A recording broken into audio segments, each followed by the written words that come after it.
test, test. Ooh, we're live. We're on. Hello, everyone. Welcome, welcome, welcome to the Visionary Art Panel, including some of our exquisite artists that are here representing from all over the planet in our gallery. We have Luis Tamani here on the edge from Peru, and Melissa Shemanna from right here in Australia, Victoria, and Katia Honour, Krystleyez, US, and Ishka Lha from the US, and we've got Luke Brown from Canada. And my name is Phoenix, and I'll be your MC this afternoon. So I'm pretty excited. When Melissa and I had a conversation, when Melissa and I had a conversation a couple of weeks ago regarding this Visionary Art Panel. So Lucinda Light is unwell, so she couldn't be here. So big ups to Lucinda Light, who was the MC in the past. But when Melissa and I were sharing around this, we were really excited about bringing these questions, this theme for this Visionary Art Panel, which is reclaiming the vision, channeling the source codes for a greater tomorrow. And that really turned me on. You might be looking at that wondering what that actually means, and hopefully by the end of this panel you'll get that, not only in your mind but really feel that through our artists' expressions and transmissions. So I'd love to ask you all, so one of the reasons why this came through for Melissa and I was because I feel like when these artists are going into their painting, they're actually becoming, I believe, they're becoming hollow bones. They're actually able to collect something from beyond us and through their bodies, through their hands, get to express it so that we can see more of ourselves, we can remember ourselves better, we can see ourselves more clearly through the visions that they're channeling through. And I may not be correct, though I'm going to ask them some questions regarding that. So my first question to the panel is, what does it feel like to enter into a flow state? I'm assuming that when you go into your painting, it's not coming from your mind. It's actually something other, perhaps. And so I'm curious if you can share with us what that feels like, your expression or interpretation of what that flow state is when you enter into the painting realm.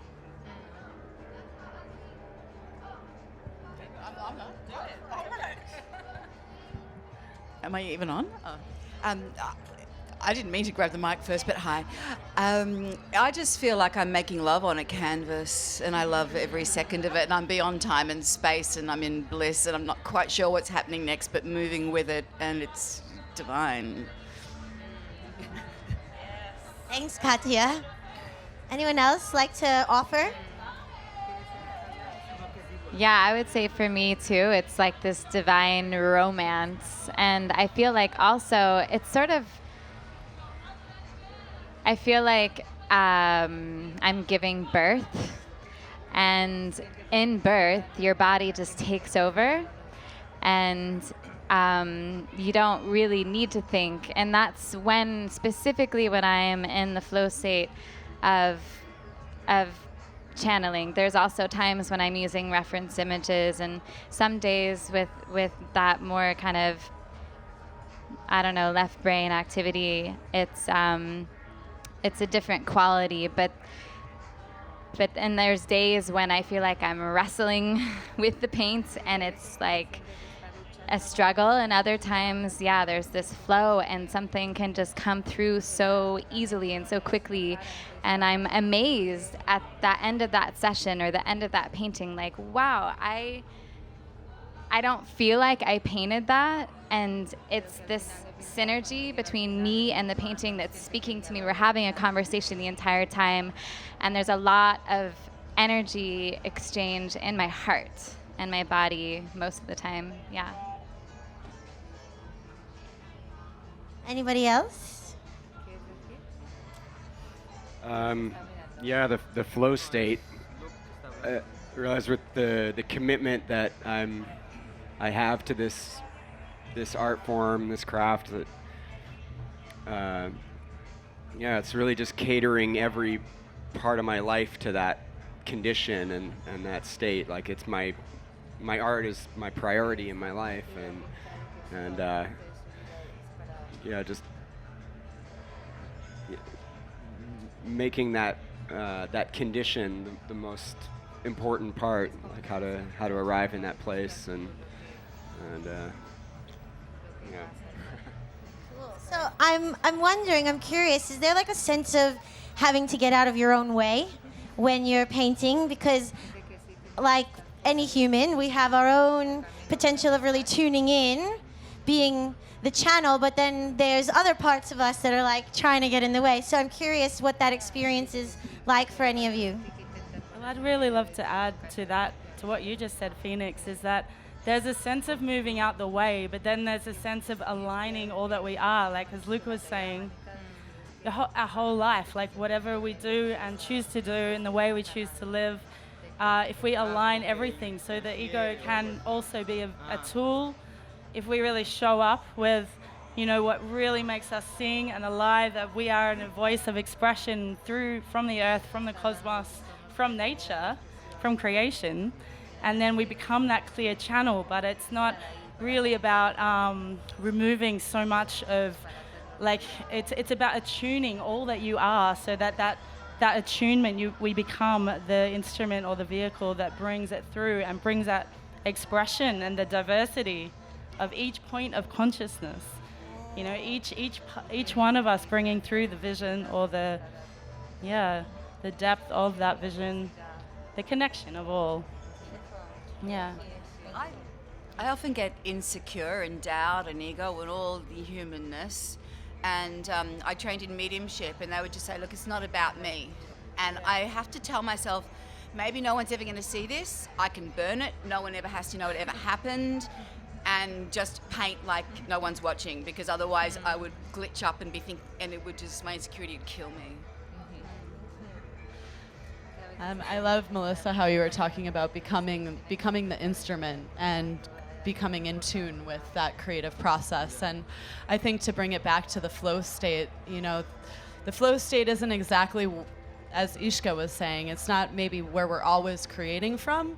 Sometimes it takes a while to get into that space. It could take a few brush strokes. It could take a few hours. It could take a few days. You know, it really depends on where you're at in your life and what you're even being surrounded by. You know, and for myself, it really is a process of surrendering, and the more that I can, I'd say, get out of the way in terms of the self-limiting thoughts and the mind wanting to control or understand exactly what's happening, and really just becoming one with that creative process, becoming one with the brush strokes, you know, not thinking or resisting them, but just letting them happen, just like you don't necessarily think about when you're dancing, the kind of movements that you'd be making. You know, I think the more that we can get into that practice of being in this dance of our creative process, and really not letting the mind get in the way of allowing us to just express whatever's naturally coming through, that's how we're kind of tuning our instrument. You know, we're tuning ourselves and becoming more in alignment with this flow state, which is really just this, you know, I see that as that direct source connection of the divine inspiration that we all hold within us, and it's rippling through everything. And the more we can just be a vessel for that, we can be, you know, really incredibly surprised by what we can express and create from that space. I really love that you mentioned that, because I can imagine, like all humans, sometimes the mind gets in the way. And for any artist, or whether it's a painting or dancing or any expression, that commitment that you mentioned, Luke, of really having to just keep showing up, or like battling or meeting those egoic voices that keep telling us, oh no, or judging ourselves. And so I really think it's really important to acknowledge, like, you know, we come to the gallery and we see these masterpieces on the wall, and it's not like they just woke up one morning and poof, that masterpiece was there. It's really beautiful to hear and acknowledge and recognize that it's a journey that you're going on with this painting. So yeah, it's really beautiful that you share that with us, so we can see the human that's there dancing with the divine that's channeling through. I think for all of us here, this isn't, it's not a casual pastime or a hobby that we're dabbling in. This is like, you know, a dedication where every aspect of our life is orbiting around this, and is, you know, this is the most important thing for us. And we've all, I mean, evidently in all the work that I see in there, that we're familiar with that access to that divine conduit. And I mean, that's really what is driving the process for me, is accessing that. And when I do, and there's no mental interference in the process, there's a kind of channeling autopilot that takes over, and that's where the most significant, you know, metaphysical events are taking place in the creative process, when that there's like a higher dimensional override that's making the decisions. And I mean, sometimes it gets to a point where I'm observing the hand moving, and I'm witnessing processes unfolding, and I'm just like, oh, wow, oh, you know, and sometimes even stepping back, and then there's a larger process that took place that, you know, even though I was trancing out on the minutia of the detail, I'll step back and realize that something else was taking place that I didn't plan, but is, you know, yeah, it's just an affirmation that there's other dimensional processes that are underway. There's other degrees of guidance that are influencing that unfolding. It's just like the current of creativity itself is presenting itself, and yeah, it's a really high magic. It's a real process of discovery, too. I think that through the creative process, we have the opportunity to learn so much about ourselves and our place in the world, and how we are all connected, and we all are driven and in service to a cause that is, it's greater than ourselves. It is ourselves. It's all of us. It's the vision of humanity, of kindness, of love, of bringing a feeling of unity and healing and hope, and different perspectives, and showing up, what you were saying, with the courage to do that at the canvas. It's not always easy, but that's, for me, and I think for all of us up here, it's our spiritual practice. And that means that we show up to our creative process with whatever it is that we're going through, no matter what. Even if that day was really hard to get anything that felt like flow. But showing up with our frustration, showing up with our anger, our whatever it is, like those feelings, that, and getting in that feeling of getting stuck, that is not a bug.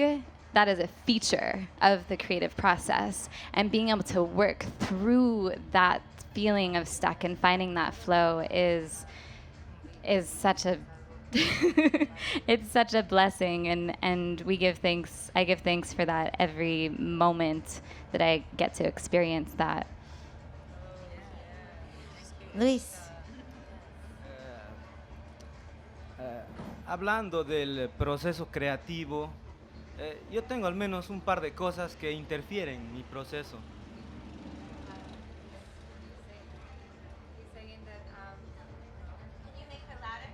Hello? Yeah. He's saying that there's a couple of things that interfere in his process, in creative process. Una de esas cosas son mis hijas cuando me llaman. One of those things is his daughters when they're calling him. Y cuando estoy pintando me vienen a preguntar algo. And when they come to ask him things when he's painting. No, pero es solo una broma. That's a joke. Mis hijas son una bendición y ustedes también. But that's obviously a joke. The daughters are a blessing, and so is everybody. Yeah. Este proceso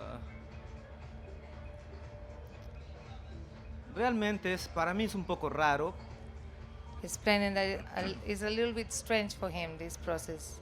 Porque a mí no me hace sentir una experiencia espiritual o algo así, o fuera de lo normal en el momento mismo que estoy pintando. Like for him, in the moment that he's painting, in that moment when he's painting is not in that process, a spiritual process, or like out of the normal. En ese justo momento, más para mí es como de ejecución práctica. No. In that moment for him, it's almost like a practical execution, like he's just doing what he's doing. Entonces, el momento ya de reflexión a mi vida But that moment of life reflection es después de haber pintado. is after he's painted. Es como terminar una pintura y dejarla por al menos 5 días, una semana. It's like finishing a painting and leaving it for a few days or like a week. Ir a ver esa pintura Look at and experience the painting y darte cuenta que esa pintura te está enseñando, te está hablando. Entonces, and just become aware that that painting you've done is teaching you and it's fully teaching you something. digo que es una experiencia rara porque te hace sentir como que tú no has pintado, ¿no? He's saying that it's a strange feeling because it makes you feel like he hasn't painted that painting. Like, De esa forma es como mis propias pinturas a mí me enseñan, ¿no? and in that sense, like he's saying that his own paintings are teaching him all the time. Me enseñan cuán bonito puede ser la naturaleza que te habla después, aunque sale de tu interior. And he's reflecting into that moment, how beautiful that moment is, and like where nature can teach you from outside, even though it's inside yourself. Y eso es la parte bonito, no son las sorpresas que te puede dar la naturaleza. And that for him is that one of those surprises that nature can give you anytime. Y así vamos despertándonos también. And just like that, you keep waking up to that awareness of nature. Thank you. I'd just love to add to what Lewis was saying about him and his daughters and the process of being an artist and a visionary artist, channeling through these visions, but also anchoring them into the reality. So I just wanted to speak to that because I'm a mama. I've got 2 beautiful, amazing boys. My boys are 20 and 15, so they're like, I've just raised my boys and they've been in the studio with me the whole time. And, you know, we live in this beautiful off-grid home and the whole of our life is about creativity. And I think it's really important to anchor these visions into the everyday. This is about the choices that we make in the everyday, and also I guess what I'm expressing is like the way that I've taught my children, you know, the way that we show them how to be creative and how to show up and bring their gifts into form. And so so it's not just about like sitting back and kind of meditating and channeling through these visions. It's about actually anchoring them down into the everyday reality and bringing how do we create this culture on the earth with our new generation, you know? Like that's what the vision is all about, and I think that's what we're coming back to with what we're talking about, reclaiming the vision. So as a whole, as a collective, as a consciousness on Gaia, so just wanted to weave that through. Yeah, thank you. Yeah, please. Jump in on that just to tie the points. What I thought that Luke and Melissa were both saying so beautifully is a lot of the work of being a visionary artist is working on being the visionary. You know, the painting is the final download and sharing of a message, but the journey that we do, the philosophies, the nurturing on those levels and the disciplines on those levels, to know what to say and what is the calling at this time to be said from the spirit realm or from the earth realm to, you know, I think that's such a major part of it. Yeah. Yes, thank you. Thank you for weaving that back, Melissa, because that's the next question I really want to ask, is about these visions that are coming through. So I hear Katia really mentioning it's like becoming the vision, right? So the way that I'm interpreting it is like, as artists, as expressionists, it's like learning to listen, learning to get out of your own way, and continuing to show up for your spiritual practice. For all of you, it's art. For some of us, it might be dance or meditation or yoga. So just really reminding all of us that in our own way, we are also becoming these hollow bones, to get out of our own way, to find what expression calls us so that we can continue to align with ourselves and something that's moving through us, these flow states. And so when you talk about these like we're reclaiming this vision. We're actually here. We're culture coders. We are creating the culture that we want to be living in, dreaming awake the reality that we want to be dreaming within with one another. And so I'm curious, what piece of that whole picture, like I like to see everything as a synergy, and we each carry these different pieces within us, and I really see that these visionary artists, you as visionary artists, are carrying these really crucial pieces, because you're able to channel this information and express it in a way that people can then like receive these transmissions that are coming through. So I'm curious, what piece do you feel you're carrying? What message might you feel you're carrying to help us as a humanity to step more fully into this new vision, reclaiming this vision, being the creators of our new culture? And I'd love to hear from each of you how you feel. If you may, claim that for yourselves and share it with us. I'd love it.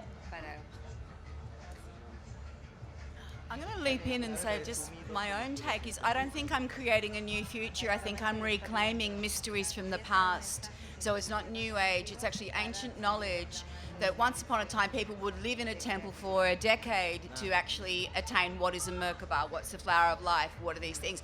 People don't have that discipline anymore. So once upon an ayahuasca journey, I was given all this art. I've been a mystic for 25 years, only a painter for 8. And in an ayahuasca journey, I was like, is this what I'm supposed to be doing?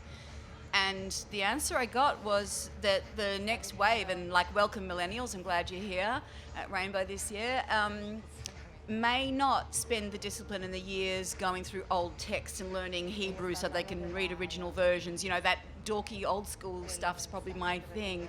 And to recode that into an image. So at the moment I have an AI meeting a statue of Venus, because I'm like, well, what happens when we progress so much technologically that we no longer fathom love, beauty, or discipline, religion, meaningfulness, virtue? There's certain things that don't come encoded. So I know that's what I think they're doing with me, but until I get another painting, I don't know what I'm saying until the next one comes, and then it will be something completely different.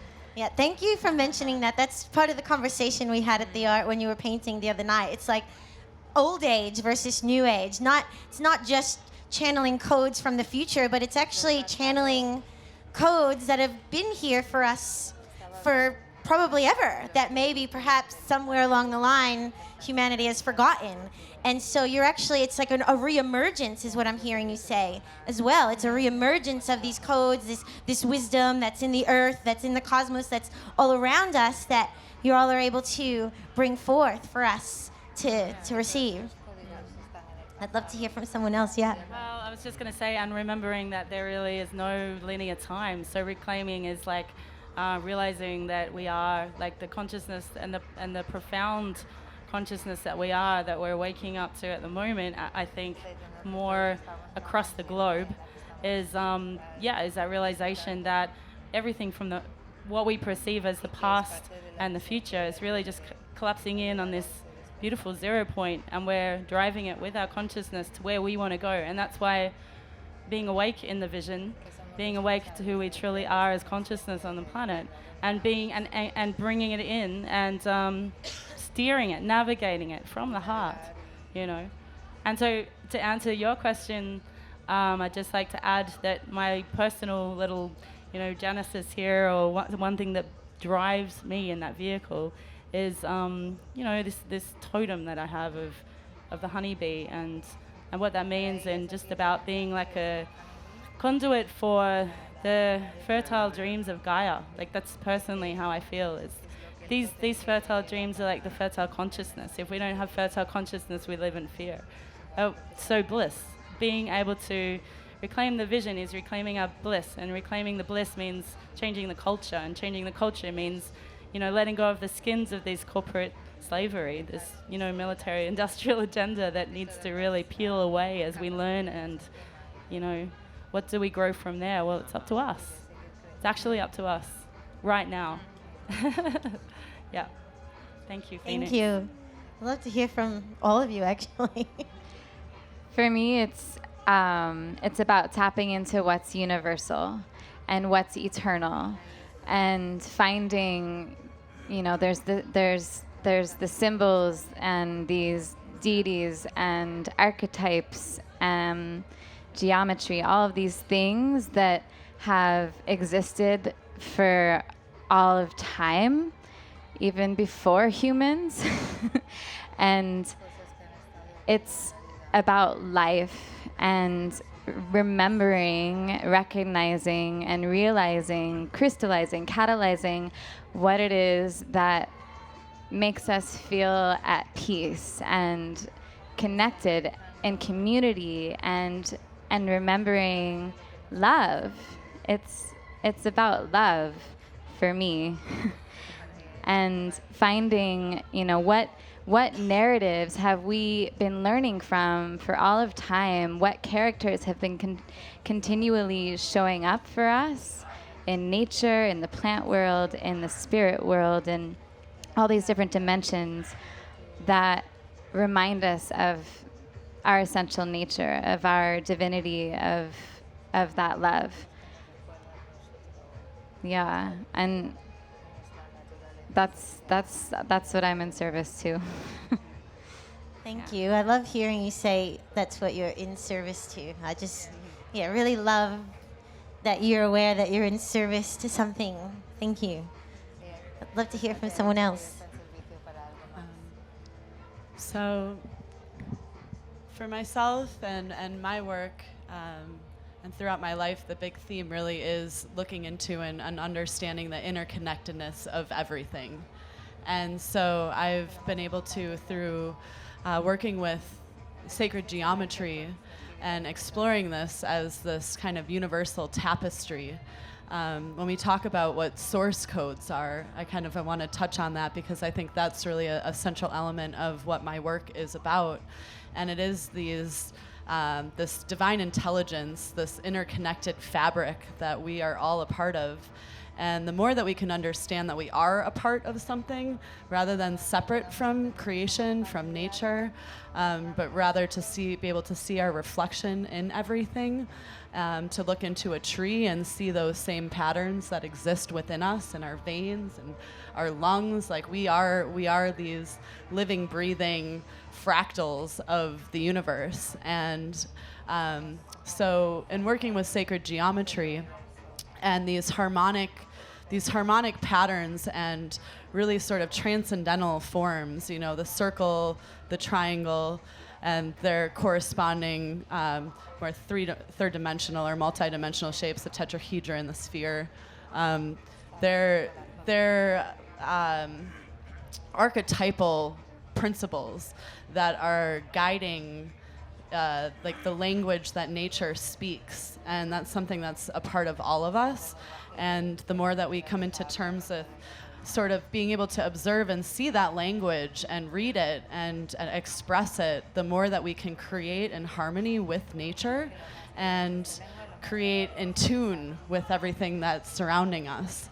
So we are, like we were talking about before, these instruments, sacred geometry, the divine proportions that are embedded in the precision of these shapes. They're what make reality, this physical reality that we perceive, it makes it stable enough to hold itself together, You know, it allows this all to exist, and there's some very profoundly important pieces of information embedded in that, and like structural stability, the way that things can be nested together to create all of these variety of shapes and patterns and textures that we see everywhere.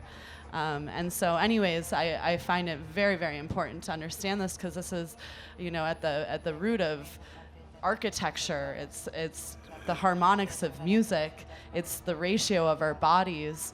And as we look into that, then we really do start to see that we are just this facet of this divine, universal imagination, really. And it starts to feel, you know, like it's a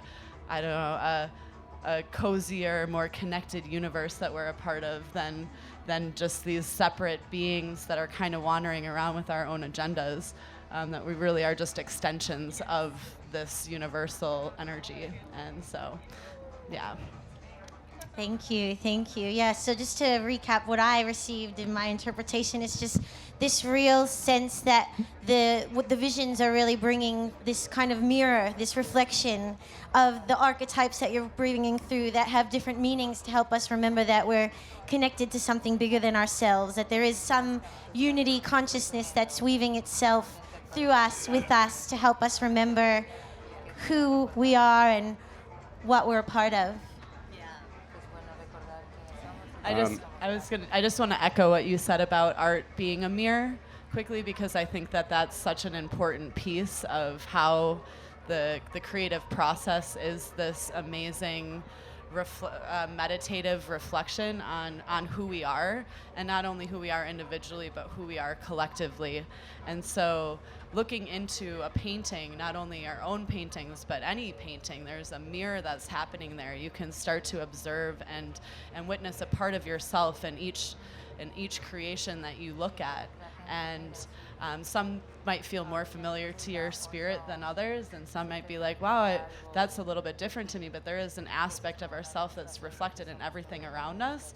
And so that, to me, what you just said about art, that art is a mirror, and it's a very profound mirror for us to look into in our own creative process, and whatever that looks like as well. But that each of these paintings, we're all, you know, kind of holding up this lens of reflection to show a part of not only ourselves, but the collective consciousness. And Thank you. Luke, did you want to add something? Well, early on in my life, I was really profoundly impacted by the psychedelic experience, and it was something that really dramatically thrust me onto a course of dedication to creativity and artwork, and something that was continuously reiterated each time that I would visit those dimensions, is this feeling of duty, or, you know, like some kind of cosmic task that is of utmost importance to have my full attention on, and to craft every part of my life around that focus. And initially, the experiences that I had were just so vividly visual, and I was so enamored by the complexity and the content, the detail, and I wanted to recreate it with as much accuracy as I could, and I was developing skills and ways to, and I could retain a lot of what I was experiencing, and as I was being invited to more and more events that are overtly psychedelic, with people that are familiar with those experiences, and getting a lot of feedback from people that are familiar with the very similar visions, it was just a really nice affirmation of some kind of the messages received. And there's processes of my own that are so deeply personal and full of just synchronous wonder and amazement that is, you know, so rich in meaning to me in my own process, and there's things that I'm embedding in my artwork that's not so evident. It's not like, here's the direct story and here's the description. It's just, you know, it's just saturated with that meaning of my own personal process. And so to put it in these environments and have so much reflection from people that is spot on with the same experience I'm having is really, a nice affirmation that there's a connection being made and there's a transference of, meaning, a deeper context, and that's being received and reiterated. So that's really nice. Yeah, I'm really hearing that it's like these codes, we call them source codes. It's really, they're universal codes. They don't just belong to you as the artist or to someone who's reflecting the painting. These are codes that are here for all of us. And I really love hearing you share about your process, how it's like you're going through it, you're expressing, it's your own personal process, and then you hear and feel and see these reflections from all of these people, probably from all around the world, who are coming to these festivals, and it's an affirmation, and therefore, almost anchoring that, knowing that it's for you, it's about you, and it's also not for you and not about you. And isn't life so much like that? It's so fucking personal and yet absolutely impersonal. Yeah, there was my earlier experiences with psychedelics were, once I started to have much more focused intention with these substances, with plant medicines, and specifically with ayahuasca and tryptamines, where I would have these really impactful visions that felt so important for me to figure out a way to replicate. And ayahuasca being an experience of interacting with a very distinct, hyper-intelligent, sentient consciousness, and I would have these visions with the ayahuasca where I would ask it questions, but it's not like I'm formulating a sentence and then expressing it verbally. I would just kind of ponder it, and then it would respond back to me with visually administered responses that would show me methods and a sequence of visual effects to arrive at the thing that I'm really being impacted by. It was almost like it had a vested interest in using me as a medium for its own expression, and so it was like, showing me how to recreate itself with all the methods that I have access to. So Thank you so much. Yeah, I really like hearing what you said about it's a choice. You get to choose to paint, but it's actually maybe not really a choice. You've been invited in, and it seems like all of you have said yes. So thank you for saying yes to being that conduit for bringing through these visions, because I know myself, and I'm sure all of you here, it's like we get to see ourselves, and so you're actually helping so many people from around the world see themselves through your painting and have this affirmation, like you said, when it's reflected, that hole of mirrors that we're in, where it's like, oh yeah, I'm not alone. I'm not the only one that's having these. This person. So thank you. So before we go to Q&A, I'd like to just ask one more question. And that's, do you feel like there's one message for humanity that you feel is like kind of what's driving your artwork? And I know that's a really big question, though I like dreaming big, and I'm really curious. And so I'm just gonna put that out there. Like maybe it's one painting that was just like, this has to come through, or maybe it's a theme throughout your artwork, though something that it's like, this is what I want everybody to know to help us all wake up. I know it's big, sorry. Yeah, we'll do Q&A after this answer. Yeah, we'll have a few minutes for that, yeah. Oh, sí, el mensaje es bien simple, ¿no? Pero un poco para poner la idea en un punto más claro. He's saying that the message is quite simple, and yeah, to put it in a clear way. Ah, yo como artista de la selva, As an artist from the jungle, no soy un promotor de la ayahuasca o de las plantas que son maestras de allá. is not a promoter of the ayahuasca, of all the of all the plants that come from there, in particular. Sino que yo me puedo inspirar hasta de los árboles que están a nuestro alrededor. He gets inspired by all the trees and all the plants that are everywhere, like even here. Entonces el mensaje sería ese, ¿no? Que cada ser vivo, cada organismo, por muy pequeñito que sea, The message would be that every sentient being, every organism, as little as it may be, cumple una función en nuestra vida, eso es claro. has a function in our life. Entonces si nosotros interrumpimos este círculo, And so if we interrupt this cycle, entonces todo se va a la mierda, ¿no? everything goes to shit. Entonces, eso es. El que está a tu costado, ese es tu medicina. Nosotros somos la medicina. La naturaleza es la medicina. Todos nosotros somos la medicina. So this is it, like the person that is next to you is the medicine, everybody is a medicine, everything is medicine, nature is medicine. Y así es como debemos curarnos, ¿no? Ese es el despertar de la humanidad, ¿no?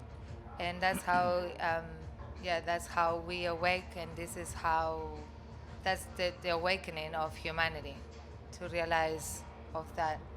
Somos posiblemente tan diferentes externamente, pero somos iguales en la totalidad, de lo más total que pueda haber.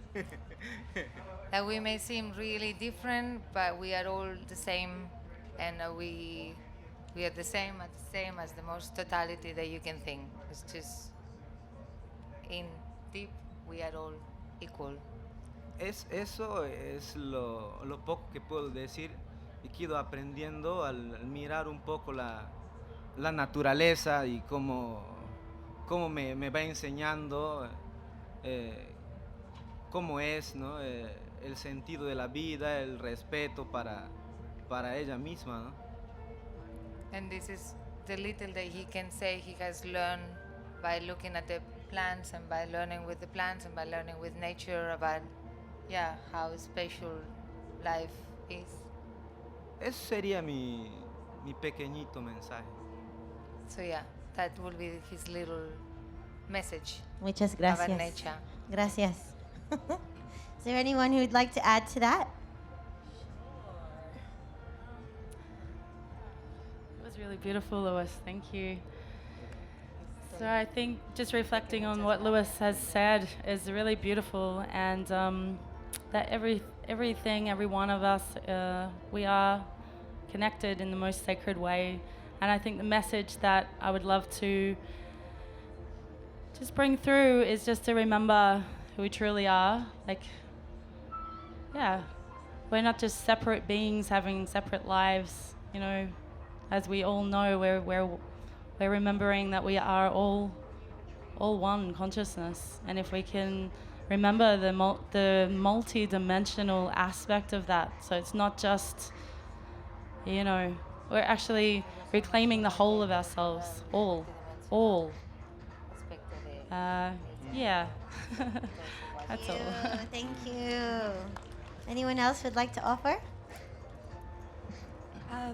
I became a painter the day after my first entheogenic journey, my first ayahuasca one. And my work doesn't look like I'm a psychedelic artist, I don't think. But what I want to share with people is that art is a really powerful way to put a prayer or an intention in prior to a ceremony, or even just taking mushrooms here, create a visual intention, a visual prayer, or an altar piece, or a guardian piece, or a protection piece. Art is a way you create your own reality, and I think everyone should be using that. You've got it at your fingertips, literally. And then after the journey, I would document in paint rather than write in words because it's too cerebral for me. And especially an artwork may happen before a journey where I have a confusion and struggle. I have a journey, and then the answers I get go into the painting as well. So I just feel that anyone can do that. I'd love people to activate using creativity with their journeys. It's not always about the shiny, bright light part of the journey. It's also about how it transforms and enhances your soul. Thank you. Does any of you like to add before we have a few moments for Q&A? Yeah, for me, I pretty much will just say ditto to everything that everyone has said. And just that art has the power to transform our lives, whether we're creating it or whether we have art in our daily life. It's a visual affirmation. We get to choose what we want to surround ourselves with, who we want to be influenced by, who we choose, what kind of art is on your wall, what do you have a dynamic relationship to your art? Because these paintings that I feel like I'm creating, that we're creating, they're so alive and so dynamic, and if you engage with them, if you use them in your meditations, if you use them, you speak to them, you can have a conversation, you can integrate their messages, how you relate into your life as a way to help you find your purpose and stay connected to your purpose, and really just to stay true to who you are and remember that we're all connected, and to share your gifts. That's a huge, huge thing, right? We need to be in an aware and an awake world where we are aware of who we are as individuals and what our unique blueprint is and how we fit into the fabric of this universal landscape of consciousness. So how can we integrate our gifts and share our gifts? Find what those are. If you haven't found it, find it. Follow your passion, follow your heart, follow what makes you excited, and let that lead you to where you need to go so that we can all collaborate in the dream together. Yes, thank you. I just want to echo what everyone up here has said is really at the heart of, I feel the message in my work, and I think all of our work, I could speak for us in saying that, the interconnectedness of life, the power of the creative process, that our imagination is our power to co-create our reality. And so, and with that, the power of collaboration, because creativity is only, it's so much better when it's shared. If we just kept our visions and kind of tucked them away and didn't show them to anyone, or it's really selfish, actually. It's very selfish, and sometimes there's a part of you that might want to, because it's vulnerable to share what you're creating, and it's not always, it can be really raw, and you can feel like you're exposing parts of your soul, like that you're, incredibly naked in front of whoever's looking at this piece, especially as live artists when we're creating. These paintings aren't in their refined, finished state of something that you look at and you're like, oh, I'm gonna hang this on my wall now. You might be seeing a painting in we call it the awkward teenager stage, where it's I don't know. It's just not quite there yet, but that's okay, because every step of the creative process is just as important as the next. And so it's not about the finished product, it's about the act of expressing ourselves and sharing our expressions with others and collaborating and talking about new ways that we can find creative solutions to what we are confronted with in this world. And that's the power of creativity across time and space. You know, anything that we look out and perceive has all been preceded by an idea. So whether it's a table or I even think nature itself, like these are divine imaginations of this grander collective consciousness that we are all a part of. And so, yeah, the creative process, it's not just about painting. It's finding novel ways that we can engage with the world that we're a part of and express ourselves and create the kind of world that we want to live in. Thank you, Krystle. Did you want to add something, Luke, or feel like it's been covered? Okay, do we have a few minutes for Q&A? Yes? Okay, great. Is there anyone who has a question they'd like to ask one of these visionary artists?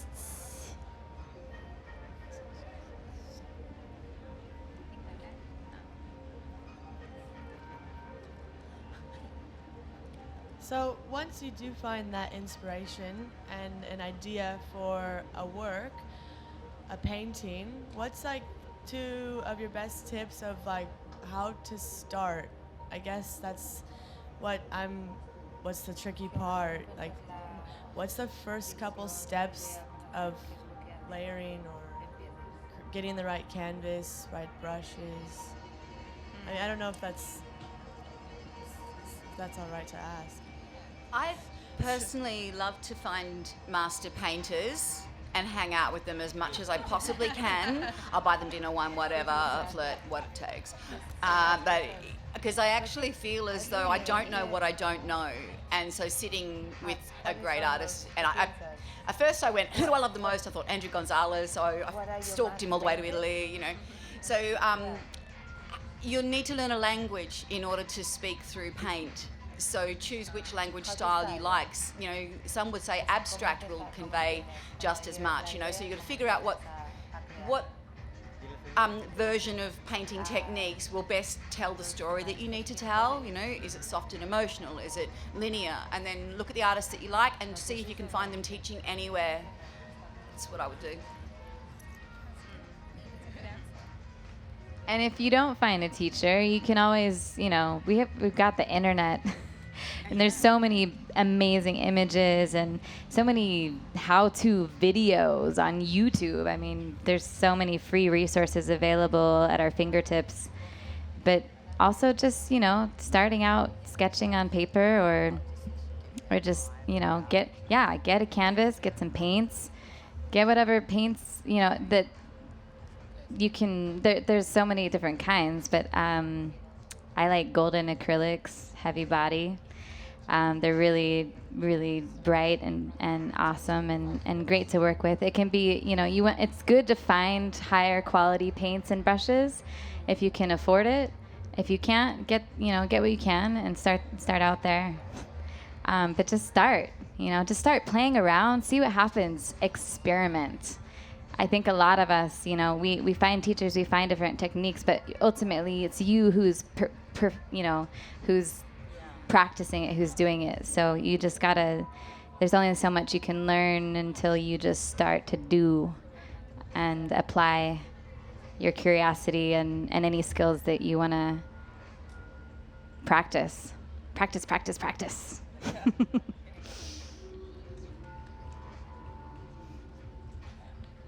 Do we have another question?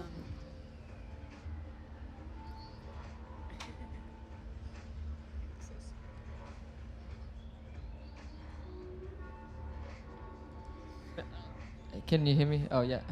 I just wanted to ask Melissa about the symbols behind your art. Like, I know that it's the Virajna. Is that like Tibetan religion with the symbols in your art? If you could maybe talk like simply about some of that. Okay. Well, I guess there are definitely Tibetan Buddhism symbols that weave through some of my art, because that's been a pathway that I've taken for quite some time. But I've also moved through and experienced different traditions as well. So it's not just one lineage for me. So yeah, I mean, there's many symbols. I really feel like for me, it's been about rediscovering like memories from past lives, and also in this life being dedicated to most ancient traditions, cultures on the earth, and looking at each one's relationship to like stories of of how we became and before how we became.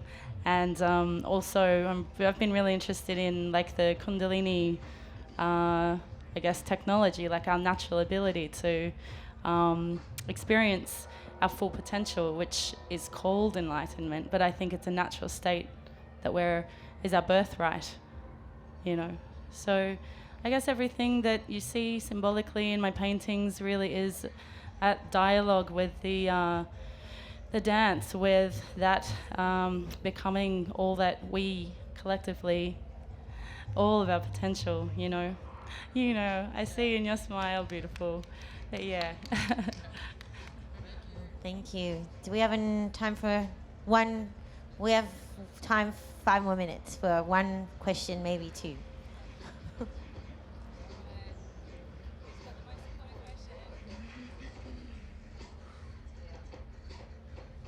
Hello.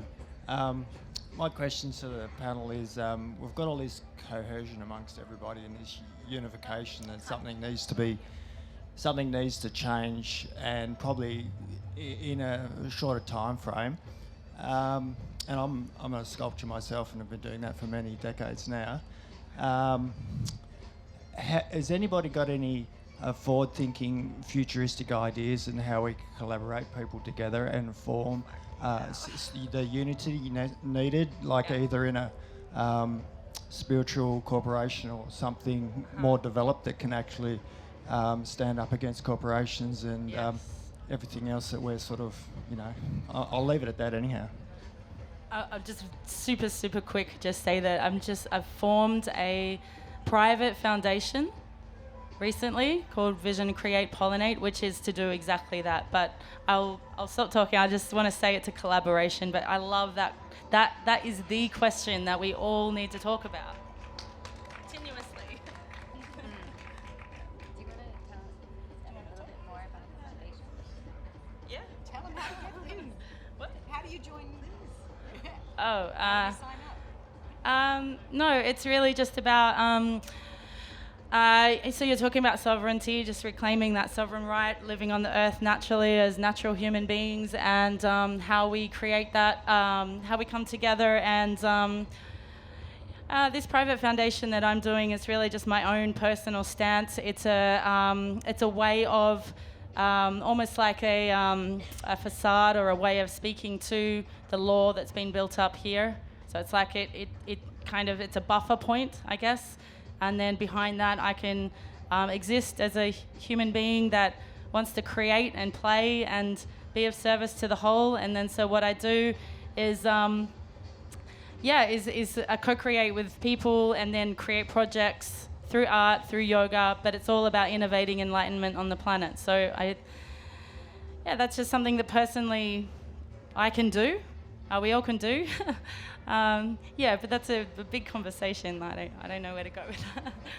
I'll just add, I've approached music festivals that didn't have a lifestyle or spiritual or art component, and asked if they'd give me like 40 tickets to set up an area, and I would get friends that I believe are speaking on the right kinds of subjects and making those contributions, give them a chance to meet together. So it actually means that you're uniting people, like inviting and uniting minds that you think, if that creative and that philosopher and that medicine man came together, something really wild could be made out of that. So I think people are usually pretty open to it, because a lot of us are willing to work for almost nothing anyway, and it's true. We're so freaking excited to be sharing what we do. If you give us a free ticket, we show up. So I think that it could be added on to a lot of other events and brought into mainstream culture a bit like that, if someone's just willing to put their hand up to take a lot of emails.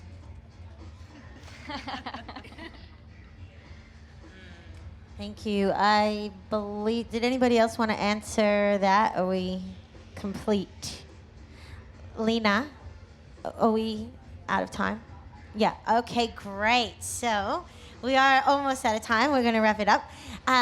So is there any one last word or like something that you feel like wants to come through before we tie this up and complete?